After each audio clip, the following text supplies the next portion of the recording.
Hi, this is Joshua Cartwright, co-manager of Stanmore Library, and this is video number 5 about how to publish a book. And today I'm going to talk to you about covers. Now, this is a potentially huge subject covering, market knowledge, design, psychology, and a whole host of other things. But I said that I would help you get to a point where you could publish a book, so I'm going to do that today. I do feel I must say that I would advise that you hire a cover designer, even if it's just for yourself. I mean, you want something nice to look at on the shelf, so that's often a good way to go. So I'm going to recommend Fiverr.com again. I got a cover last year for about £35. I've put a picture up here. I've had to grey some of it out for reasons that I can't promote my own work, but I just wanted to show you some of what's possible if you shop around. So, covers. So I'll be talking again today about using Amazon Kindle Direct Publishing. This is Amazon's self-publishing arm. And when you upload your manuscript to it, you're also going to need to upload a cover. Now, covers, you will need a front cover if you're just uploading for Kindle. And if you're doing a print book, obviously you're going to need a front cover, a back cover, and potentially a spine. But I'm going to talk to you today about how to produce your book without the spine.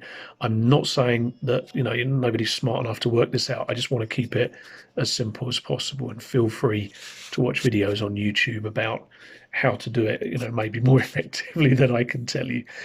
But so what you're going to need to do is firstly decide, preferably fairly early on in the process, what you want your cover size to be, which is really what you want your book size to be. So where possible, you can come into the library, pick up a book and actually say, okay, I like that. I like that size. Or as I mentioned before, you can go on Amazon and you can look at cover sizes if you scroll down under a particular book listing as well. But one thing you need to keep in mind is that your cover size is going to have to be at least twice the size of the front page, because you need a front page and a back page, and you're going to need to design both.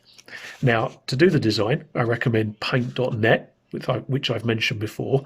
So once you know your cover design, you can open up a document and you use the resizing option to make it twice the size of your cover, and then you'll put the front cover on the right and the back cover on the left. You can use free fonts, you can use free pictures and photographs to do that. Now, I want to show you this.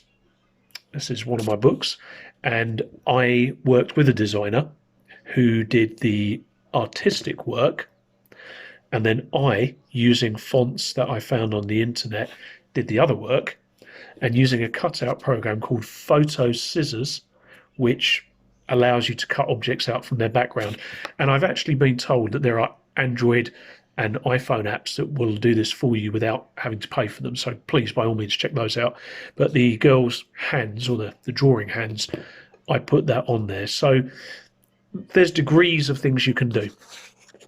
Now, if you don't want to do any cover design at all with paint.net, then Amazon KDP does have a built-in cover designer, and I think there's about 17 templates, and you fill in the blanks, but it does look kind of pedestrian. You'll get your book cover, but it will look like a lot of other book covers that people have designed on Amazon. There's a few things to bear in mind when designing your cover. Firstly, don't have your title or your name too close to the edge of the cover. Amazon KDP, they have a kind of border, and when you upload it, it will actually tell you if your text is too close to the edge of the book.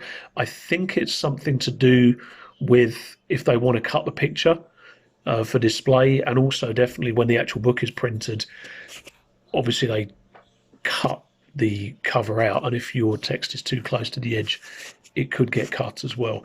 So you're going to have to resize your cover. Now, the way you do this is you copy the cover back into paint.net and you resize it. It'll actually tell you it's not big enough. And I believe The reason it says it's not big enough is because Amazon calculate the width of the spine and they add that to your overall cover size. So once you've actually got the cover size correct, you're going to need to upload it as a PDF. And the way you do this is through Soda PDF. That's another free program. And you download Soda PDF and you click Create PDF from File. And you upload your picture file, press Go, and it turns it into a PDF. Actually, you need to do that before you upload it to Amazon. Sorry for the change in order there. But ultimately, you're going to have to go backwards and forwards a few times. So it can be done. You can design your own cover using Unsplash and some of the other sites that I've given you. But I recommend that, if possible, you hire a designer to do it. Well, I hope this has been helpful. There's a great deal more that could be said. But if you enjoyed it, leave a comment. And thank you for watching.